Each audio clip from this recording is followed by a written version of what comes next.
All right. Well, we are going to get started here. We'll have probably a few more people trickle in. That's all right. Again, thank you for joining today's webinar. Welcome from all around the world. Dr. Bill Pavaraja was unable to attend today, unfortunately, so I will be your host. My name is Nathan Johnson. I'm a postdoctoral research fellow in the Pulse Quality and Nutritional Breeding Program at Clemson University. Please go ahead and introduce yourselves in the chat. Also, we'll have a time of question and answer at the end. And so please, throughout the webinar, go ahead and put your questions into the Q&A, and we'll address those at the end. All right. So we'll be hearing from Dr. Jeff Rumney shortly on pulse crop and marketing opportunities. I'm excited for this webinar. First, though, I want to acknowledge our sponsors. So first, we have the USDA National Institute of Food and Agriculture, the USAID Feed the Future Initiative, the South Carolina Department of Agriculture, the Good Food Institute, and the USDA Agriculture Research Service. Thank you. Now let me introduce our speaker. Dr. Jeff Rumney is Vice President of Marketing for the USA Dry Pea and Lentil Council and the American Pulse Association. He has been actively involved in marketing, agriculture, and science for 3 decades. As an agricultural researcher with Pioneer Hybrid, he developed alfalfa cultivars for the Midwest, California, and international markets. He also served as the USA DPLC Director of Research for 2 years, supporting the Council's strategic research plan, sustainable agriculture, product innovation, and health benefits of pulses. In his current role with the USA DPLC, he manages all aspects of the Council's efforts to expand their domestic and international markets. He interacts with consumers, scientists, producers, and industry from around the globe. And you can tell he's passionate about his work, the pulse industry, and life in general.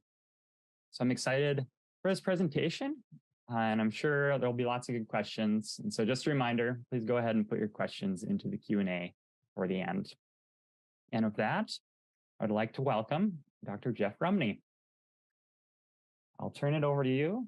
Let me stop sharing and you can start your share.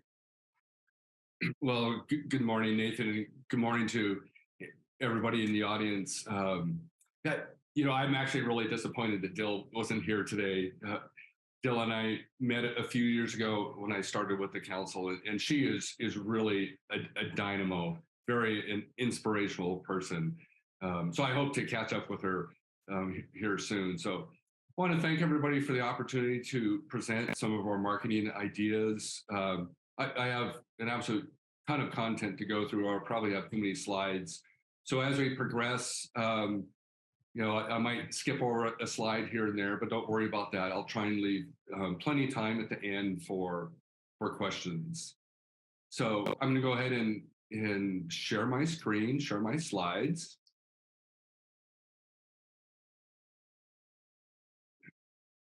So again, my name is Jeff Rumney. I'm the Vice President of Marketing for the USA Dry Pea and Lentil Council.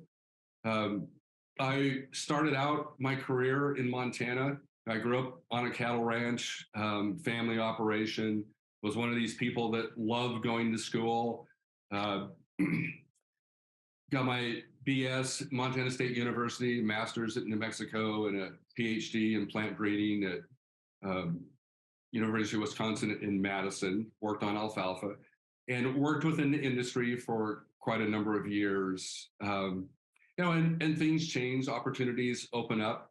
I've been with the USA Dry Pea and Lentil Council since 2016. Again, started out as the Director of Research. And since I have been involved in the pulse industry for over a decade now, it made a lot of sense for me to serve the industry in a marketing role. I've really, really enjoyed that. So today, in my presentation, I'm going to just briefly go over what are pulses. And I'm really proud of the word pulses. This organization was instrumental or our organization was instrumental in implementing or creating awareness of the word pulses within the United States. So if you hear the word pulses and you're from the United States, that's us. That's one of the impacts of our marketing. So I want to talk a little bit about the goals of USA Pulses, why we're so passionate about pulses, and talk a little bit about our marketing strategies, both international and domestic. In one program that I have a little video on is our standard for quality. So as I go through this presentation, I'd like you to think about decisions that I have to make every day. And what would you do with $1 million? Or probably more realistically, what would you do with $5 million? And I apologize, I'm recovering a little bit from a sinus infection, so I might have to pause every once in a while to catch my breath. So off we go. The United Nations has designated February 10th as World Pulses Day. It's a global event to recognize the importance of pulses. Pulses are the dry edible seeds of plants in the legume family. This includes chickpeas, beans, lentils, and peas. Pulses are not only high in protein, but they're also high in fiber, micronutrients, and antioxidants. They're gluten-free, non-GMO, non-allergen, and have low glycemic index scores. In addition to being good for you, pulses are also good for the earth. Pulses are a nitrogen-fixing crop, which means they can convert nitrogen in the air into a plant-available nutrient. They have a lower carbon footprint than most foods, and they also have a low water footprint. They're inexpensive, easy to store, highly nutritious, and their ability to improve the soil microbiome has been key in improving farming techniques in low-income rural areas. Celebrate World Pulses Day and eat more sustainably by adding peas, lentils, chickpeas, and beans into your meals. Okay, so by a show of hands, which we can't really do on Zoom, how many people ate pulses today? This morning for breakfast, did you have lentils in your smoothie? Last night, did you have lentil soup? Have you had hummus lately? So think about those things as we go through the presentation. So I'd like to talk a little bit about the products that we promote, where the production areas are, and why that's relevant to our marketing plan. So within the United States, U.S. dry peas and lentils and chickpeas are planted basically in what we call the Pacific Northwest and the Upper Great Plains. So that would include Washington and Idaho, Montana, which is the largest producer of peas in the United States, and North Dakota. And you can see that from this map, the green dots are scattered out a little bit throughout the Midwest as well. And the acreage is expanding. So within dry peas, we basically raise two types, green peas and yellow peas. And yellow peas are primarily go into food manufacturing. So most of us are familiar with innovative products like Beyond Meat. And indeed, the protein from yellow peas is what serves as a basis for that type of product and a myriad of other products that are coming available on the marketplace. And lentils are very, very different. Lentils are planted on a much less acreage, more concentrated. In our region here in the Pacific Northwest, there's a type called Pardinas that go into Europe. And across Montana and North Dakota, the Richley style are primarily exported to India and throughout the world. And lentils are primarily used in cuisine, in dishes that we consume at the dinner table as the whole product. Chickpeas, huge success in the United States in the last few years, large increase in chickpea production. Again, a huge focus of chickpea production right around in the Pacific Northwest and throughout Montana. And our winner for product development in chickpeas has been hummus, specifically in the United States for domestic consumption. And dry beans are very different in that they're grown throughout the United States in many different locations, a huge concentration in North Dakota and Minnesota. But there's many, many different varieties, styles, market classes of dry beans. So the marketing of those products is quite different, and it's really dependent on what the target audience is in each of the markets. But again, it primarily goes into direct consumption at the dinner table. So our coalition, what we call USA Pulses, is made up of a combination of trade organizations. So these are industries like the processors, exporters, and food manufacturers. And those organizations would include the American Pulse Association and the U.S.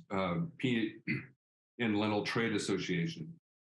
And we're also made up of a wide group of growers from Idaho, Washington, California, Montana, Nebraska, South Dakota, North Dakota. And those growers are primarily concerned with increasing the demand for the crops that they grow. So that's the mission behind our organization, is to increase demand. So we do that through a number of programs. These are our main program areas: research, developing new varieties, improving agronomics, demonstrating the health and nutrition benefits of regular consumption of pulses, marketing, which I'm responsible for. And we do a lot of grower support, which includes growing practices. But actually, our biggest support for the growers is the insurance program that we administer to manage the risk of growing these crops. Hugely important to growers. We also do a lot with outreach and policy back in Washington, D.C., influencing the dietary guidelines and government purchases. And we also have a membership campaign as well. So again, let's ask the question, what would you do with $1 million? Would you buy an ad at the Super Bowl for $1 million, and that would be your entire marketing campaign? Would you have some funny little costumes that people would ride around in parades and promote pulses? Really, what do you think would be the most effective way to promote these crops? And the answer to that question in any basic marketing class that you would take is, who is your target audience and what do you want to say to that target audience? Those are the questions that really drive any marketing campaign. So for the United States, our target market is really the export market. 61%. This is a 5-year average of peas, lentils, and chickpeas and dry beans. 61% of the products that we grow are exported. So it's hugely important to understand each market and what their needs are. 20% goes into the domestic market, the products that are consumed at the dinner table. So there's a big gap there. That's only 81%. The other 13%, more or less, these numbers are a little hard to suss out, goes into pet food in the United States, which has a very different marketing campaign than what, say, marketing for the dinner table would be. And 5% of the pulses that are grown in the United States are purchased by the US government to be used in food banks throughout the United States. So again, our organization helps support the use of our products within those food banks by working with menu development and recipes for the people that are using that product. And their needs are quite different from other needs of other consumers in the United States. And what about organic pulses? You know, this is a seminar about organics. What is the target market? What is the market share for organics within our markets? So again, it's a little hard to do this on Zoom, but take a few seconds here to jot down, what do you think is the market share in the United States for organic pulses. So in this slide, one of our long-term members is Timeless Seed. They're based in Montana. I know David Owen very well. He's the gentleman here in the slide in the blue shirt and the red hat. You may know him from the book, the Lentil Underground. He's been growing and promoting organics from Montana since the 1970s. Just an absolute down-to-earth, wonderful individual. Can't say enough about him. And so the answer to our question about what is the percentage of organics that are sold in the United States is about 3%. So these numbers come from a very trusted marketing group called Euromonitor. In 2017, 2.4% of the pulses that were produced, or excuse me, that were purchased at retail level were organic, and about 3% in 2022. So there has been a little bit of growth. But in our international market, we have some data from Europe. Spain only purchases 1% organics, Italy and France around 9%, and UK is purchasing about 16% organics. So as an organization, we need to balance what our market share is for conventional products and what our market share is for organics, and how we position and how we use our funds. So what I'd like to do now is talk a little bit about some of our specific campaigns. In the United States, we have a large effort on consumer outreach, helping to promote the use of peas, lentils, and chickpeas and dry beans at the dinner table. And we do this primarily through social media. We don't have enough budget to, do advertisements on television. Social media is hugely effective, and we're reaching over a billion impressions every year through social media. And one of the big trends on social media is trying to connect the producer with the consumer. We have a campaign called Farmers on a Mission, and it's really great. It's so fun to go out and interview farmers and do a short little video clip that would end up on Instagram or TikTok.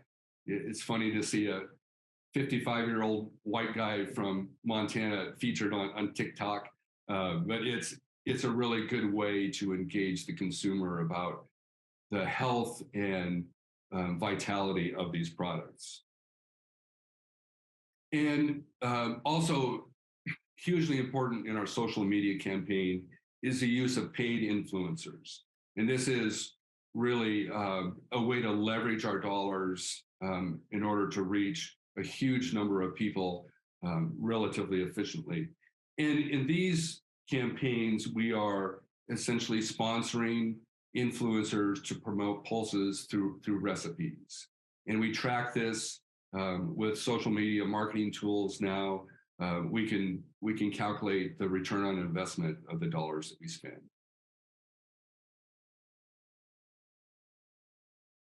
Okay, I'm going to skip over these next two slides. So on the international market,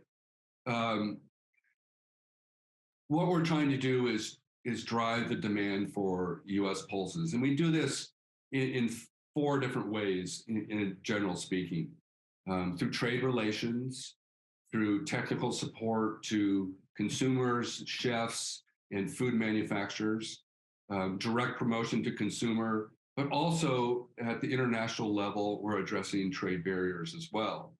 So within our strategy, we look to opportunities that are in various markets and try and grow those opportunities.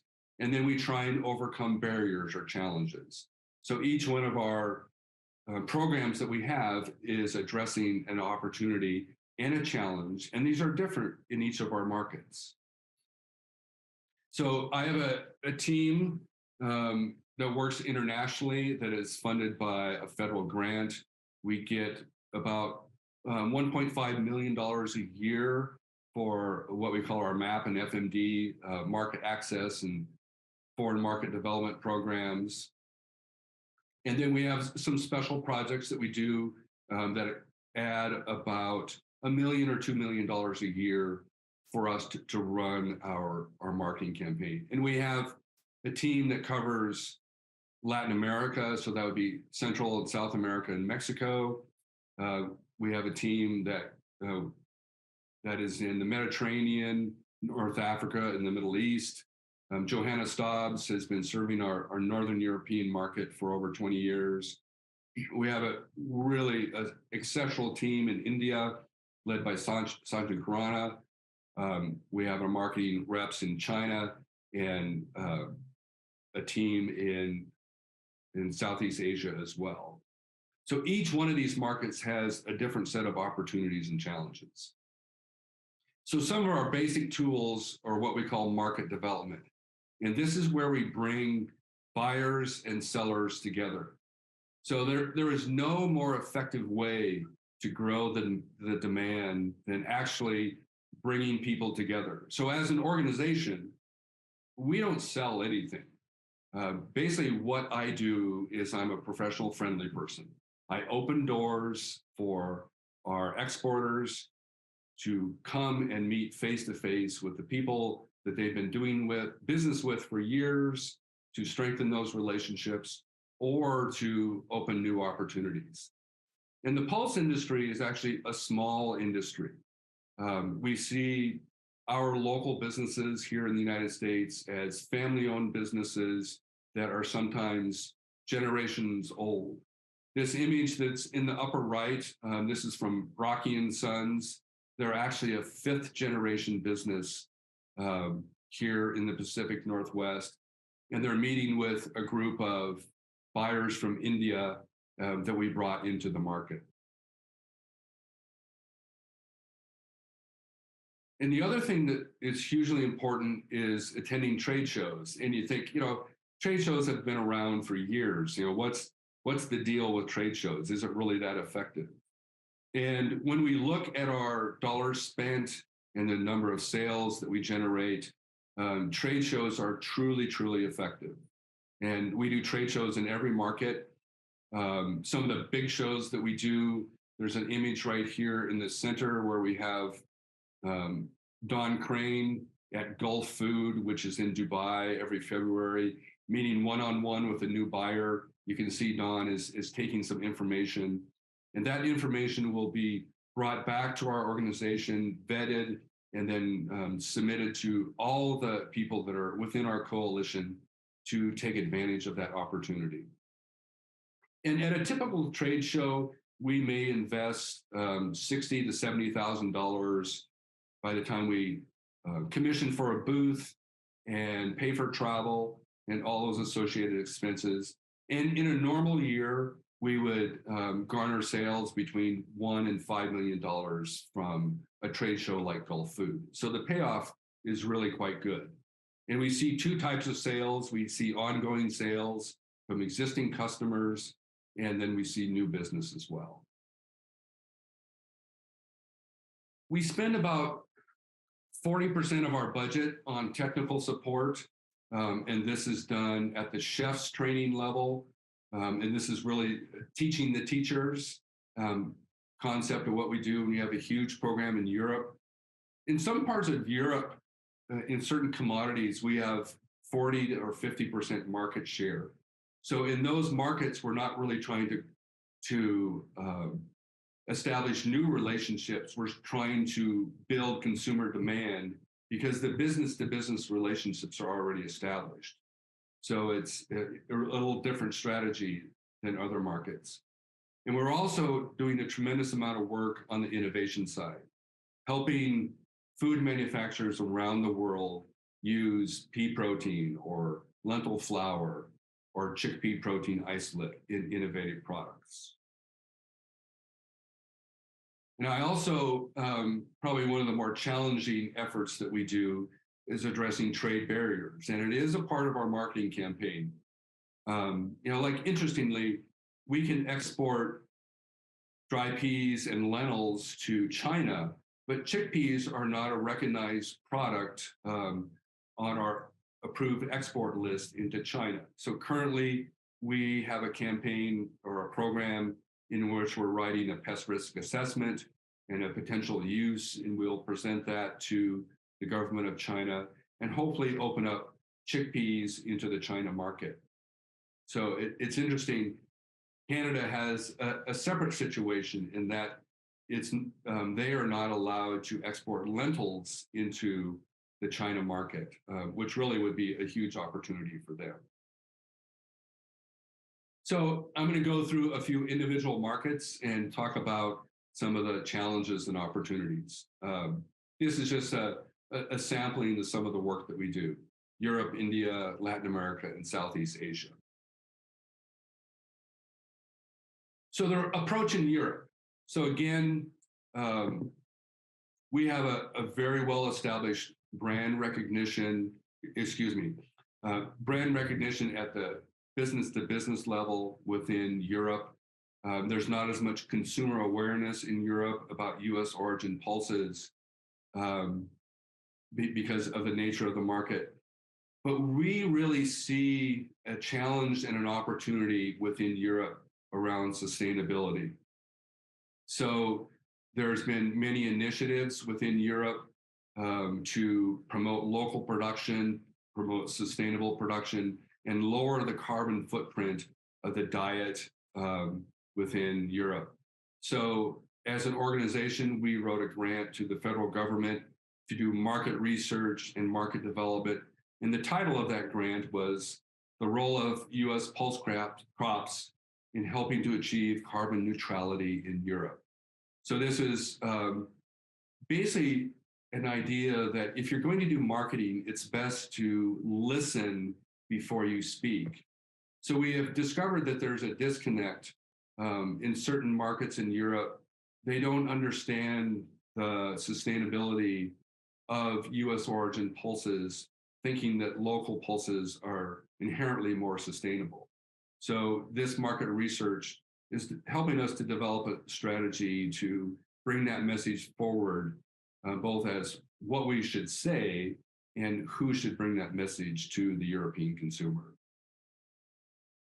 India, our challenge is completely different. We have historically had a huge business in India. It was by far our largest business, our largest export market up to 2016.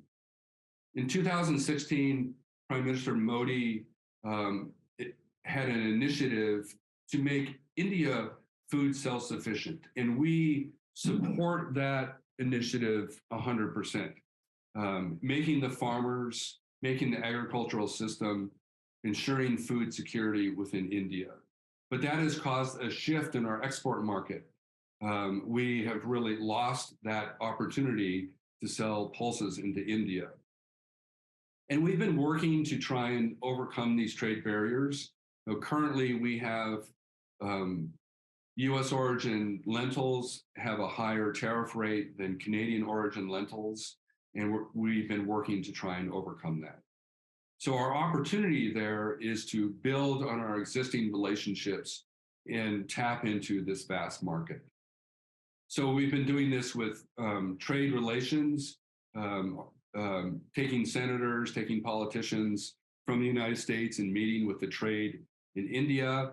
Here in June, we have India government officials that are coming to Washington, D.C., and also to our production area, meeting with our farmers and helping to understand the role of U.S. pulses in ensuring food security within India. And we've also been working heavily within the India market on using pulse ingredients in innovative foods, working with alternative meat.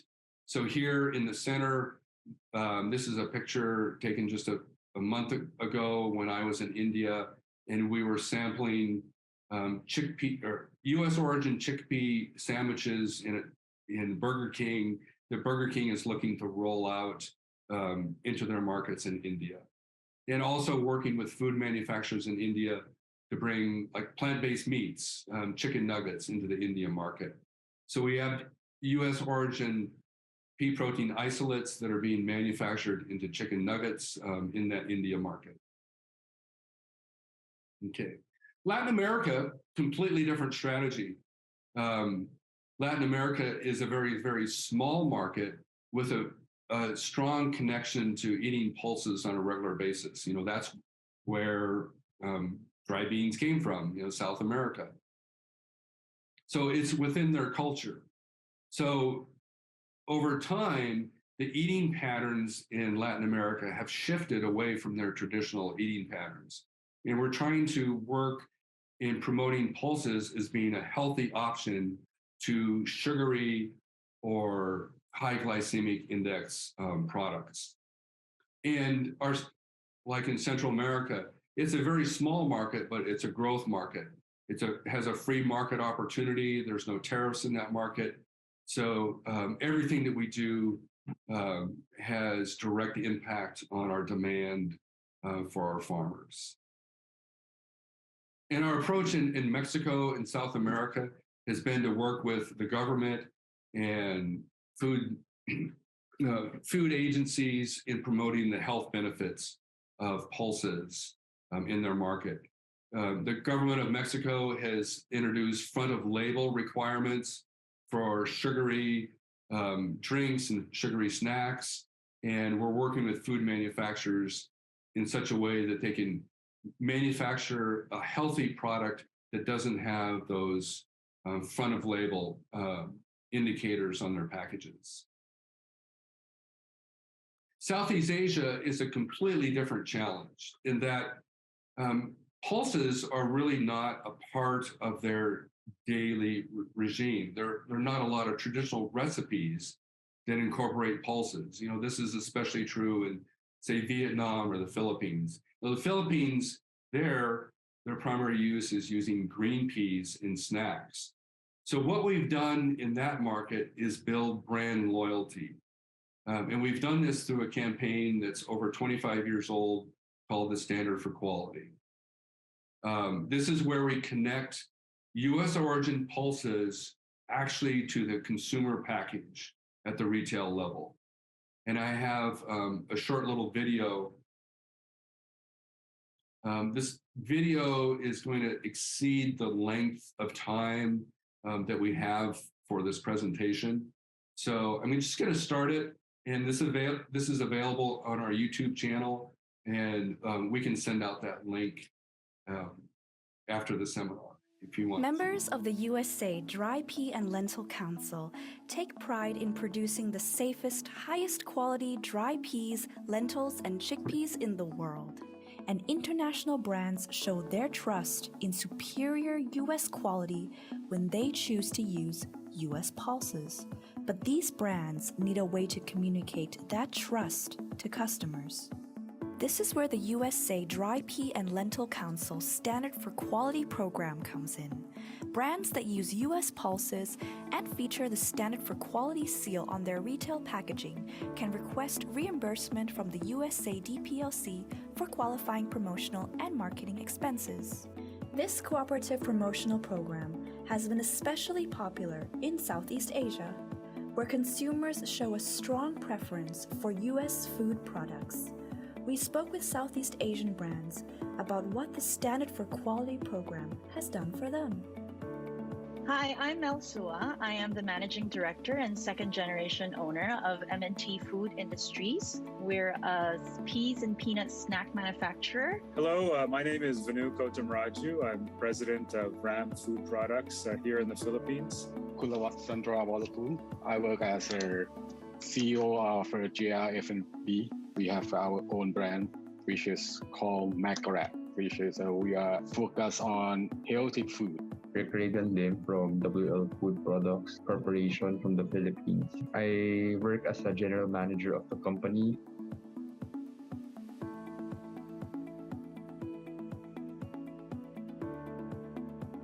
We've been doing it ever since. I think we've been purchasing U.S. pulses for 40 plus years now.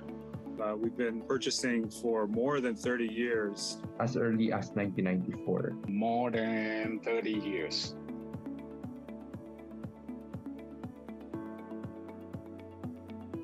We started our partnership with USDPLC since 2016, so I'd say it's about 5 years now. In the past, we've had opportunities to get training or get connected with US farmers or exporters. We've also had the chance to learn from others on what their latest innovations are in terms of US pulses. Working with the USA DPLC over the years has really helped us to address customers' preferences and also competitors. In our experience, they're very easy to work with. They really look to tailor their programs to help your brand, or in our case, our brand, to address the market demands. So it's not kind of a one-size-fits-all. We found it to be very helpful for us, and also it's dynamic based on the changing market conditions and so forth.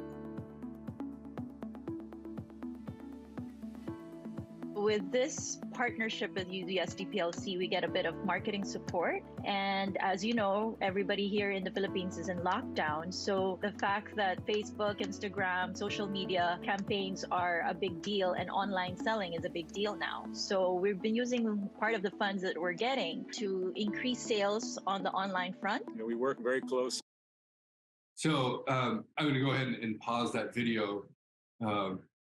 Basically, the point we're trying to make is we have built trust with this brand for decades.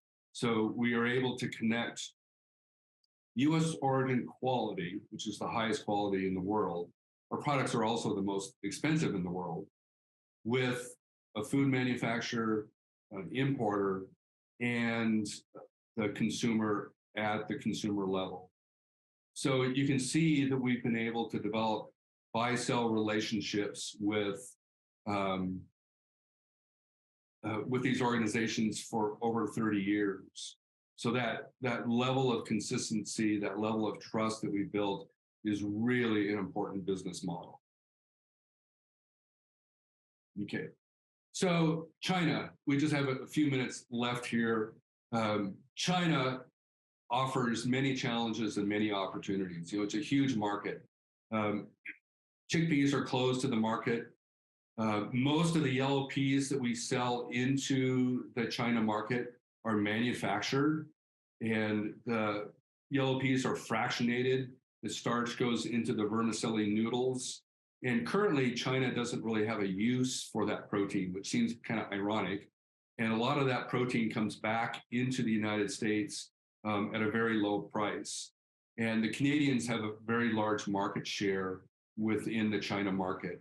This is due to shipping advantages and to currency exchange. So our opportunities in China include opening the market for chickpeas, alt meat in China, and working on strategies to obtain parity for shipping and trade and functionality and trade relations. So the China approach. Is hummus really an opportunity in China? And not really. In the United States, hummus is a part of our culture, but it really doesn't fit into the eating pattern within China. But there's a lot of innovative products that can be made from chickpeas that would be highly acceptable in that market. So what we need to do as an organization is to work with our government and the government of China to allow innovation with chickpea protein in that market. Because here's our opportunity. China is the largest importer of pork on the planet. In fact, they consume 50% of the world's pork. But the government of China has initiated a program to reduce meat consumption. And our organization wants to be a part of that strategy of reducing meat consumption within China. So we see an opportunity to replace some of the traditional meat with plant-based meats. And if we could replace 10% of the market within China, that would represent 8 million additional acres of peas or perhaps chickpeas in the United States. It's really far beyond what our farmers are producing right now. Now, is that 10% substitution reasonable within China? Perhaps, here within the United States and in many markets where we see plant-based milks have reached a 10% replacement within our milk environment. So it is reasonable. So with that, I'll close with just a few fun slides. You know, my day-to-days is really, I spend a lot of time in row number 9, seat C on Delta, flying around the world. I travel internationally probably 12 to 14 times a year. We also bring in trade teams to the United States. So I do a tremendous amount of travel, and I love it. I just have an amazing opportunity to sample cultures and meet with people all around the world. So I would encourage anybody who's out there who's interested in exploring the world to work for a commodity organization in the international marketing scene. Yeah, it's really an amazing career. So these are just some of the events that we've done around the world. And I want to thank you for the opportunity to present some of the work that we do. And I want to thank all the farmers that we support, that support our organization in growing the demand for these wonderful crops. So with that, I'll go ahead and stop share, and we can take some questions. Thank you, Dr. Rumney. That's an excellent presentation. We do have a few questions coming in. Great. For those who are listening, please continue to put those questions in. I'm going to start out with something a little closer to organic. Just kind of your thoughts on what do you think, we'll keep it in the United States maybe, for organic pulses. Do you think it's going to continue going up, plateau, or go down as far as consumer demand? So I spent a week at a trade show with David Owen, knowing that this seminar was coming up. I asked him that exact question. So it's like you read my mind, or I read your mind. However we should roll this out. Well, so David has been marketing organic pulses longer than anybody on the planet. And his answer is maybe. okay. So, you know, in that picture that I had from that trade show, you had David Owen doing this for 30 years, but standing next to him was a gentleman from the largest pulse organization in the United States, and they now have an organic division. So, you know, we've gone from kind of the model of a quaint business, attracting a very dedicated audience in marketing organic pulses because, you know, they are more expensive. They offer something a little different, to more of a generally accepted market. So it shifts the opportunity. And we've seen this in other organic crops as well. You know, one of the largest organic producers in the United States, the Wonderful brand, they produce huge amount of citrus all throughout California and berries. They are also one of the largest farms in the United States. So organic has really become a corporate strategy for marketing. And, you know, have we gotten away from our organic roots, pun intended, of soil health? Maybe, maybe not. You know, have we gotten away from our strategy of trying to develop our products that consumers can trust as being, you know, clean and transparent? Maybe. And so you know, David is actually struggling with this question as well. And I asked him, what is the role of regenerative ag in organics, where organics is a process, it's not an outcome, where regenerative is, you know, as we're thinking about it now, is more of an outcome based. It's about soil health. And I think the people who initiated organics were really, really concerned about the environment and health and that whole picture. So I think the answer to your question is really behind, you know, lies within, you know, the bigger picture of the United Nations and in Europe, in what those markets consider sustainable. So, organics doesn't address fair trade. Organics doesn't address fair labor. So I think that it's the foundation. Organics is the foundation, but it's not the total answer. So we need to go beyond. Not abandon the principles, but build on those principles going forward. Sure. Excellent. All right. So let's see. We have a couple of questions in the Q&A. You might have access to this, so you can just click that and see them. But I'll read them off here. Yep. Dr. Clarice Coyne that says, Vox reported recently a cooling of the plant-based protein foods. How do you see this market? Oh, that is such a great question.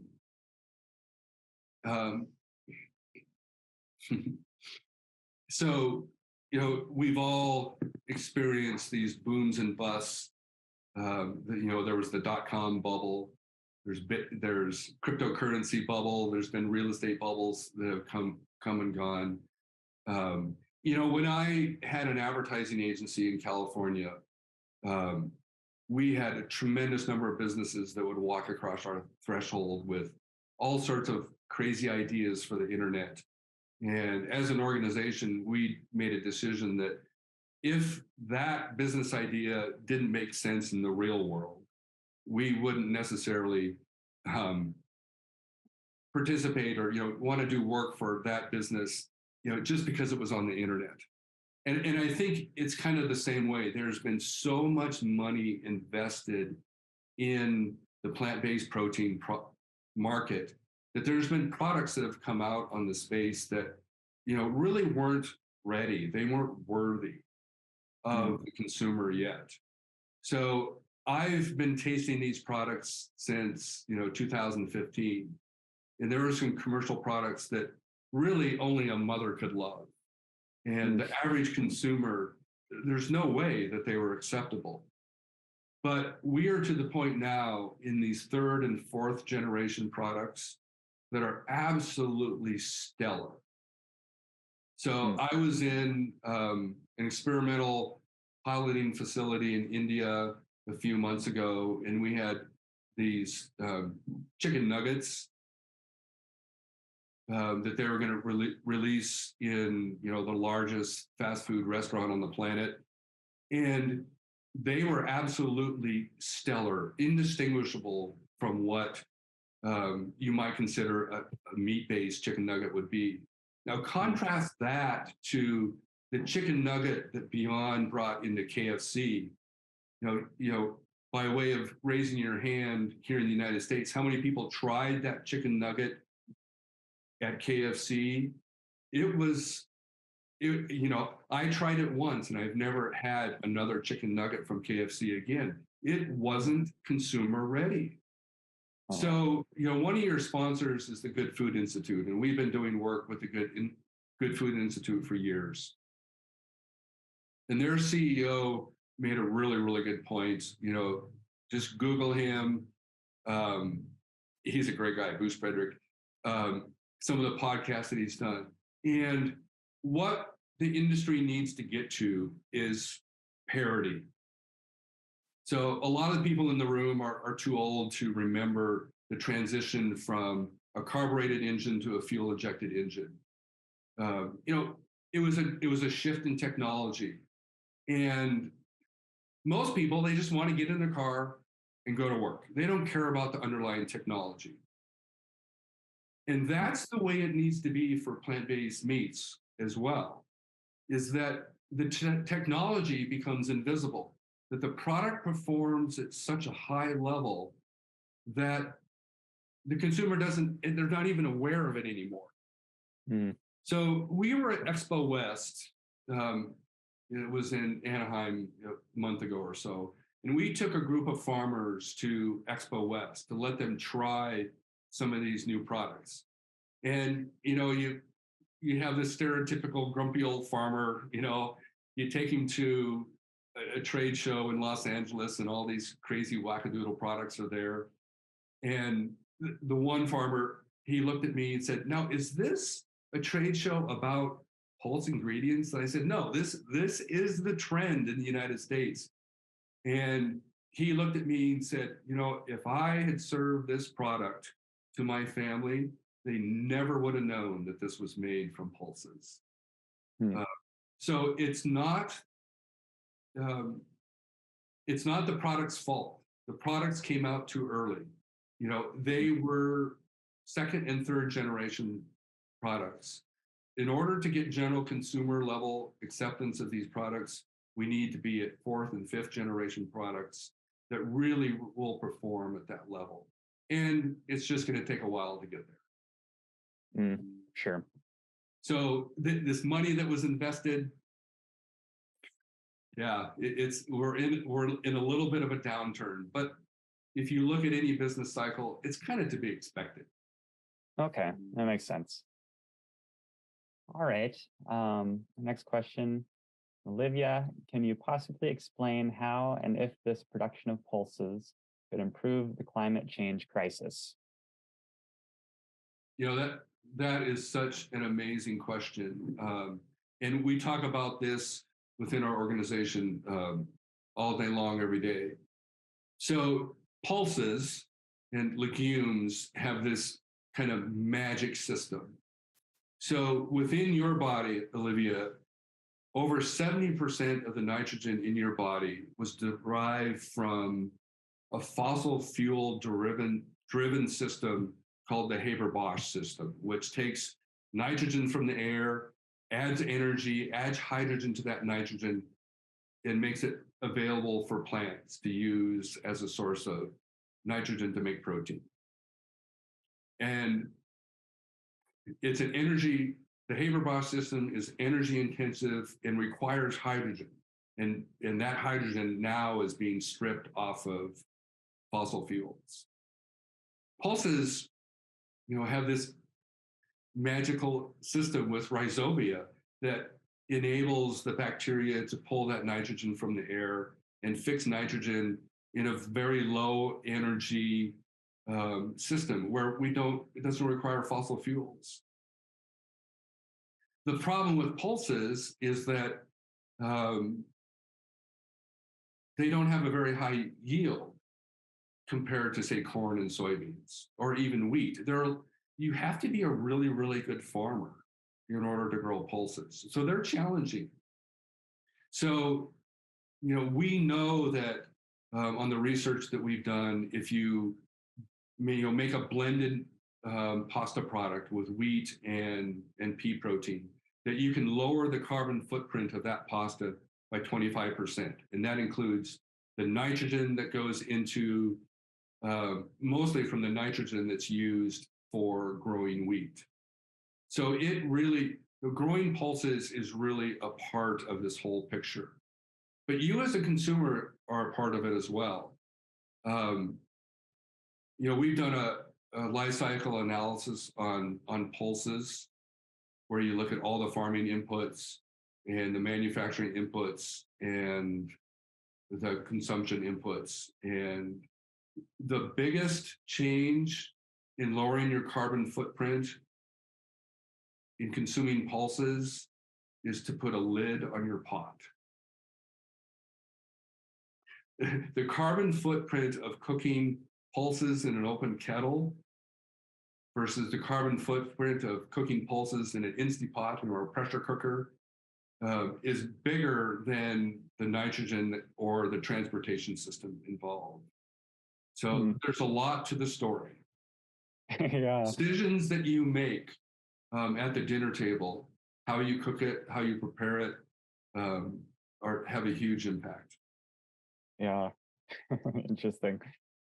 All right, our next question, Lucas Haag. Thanks, Jeff. That was very interesting.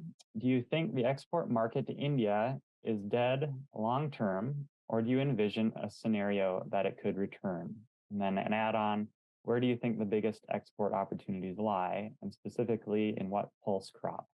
Yeah, so you know, our most stable market is Europe. They want a very, very high quality product. Pardina lentils, which are the Spanish browns, we have 80% market share in Europe. It's a very stable market. So for lentils,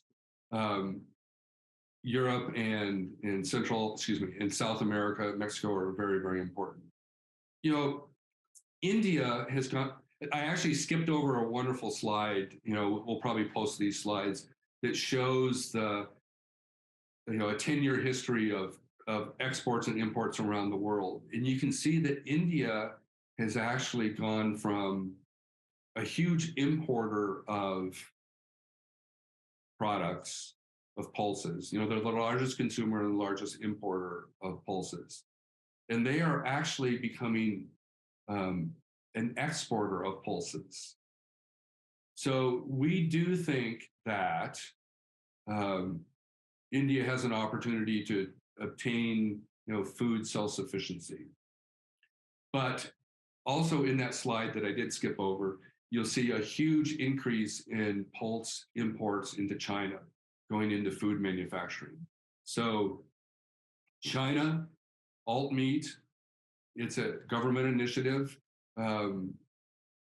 I think there's a huge opportunity there for food manufacturing. And that would primarily be for peas, which are the most economical plant protein that we offer. All right. Well, unfortunately, we just ran out of time. Yeah. Oh, well. No.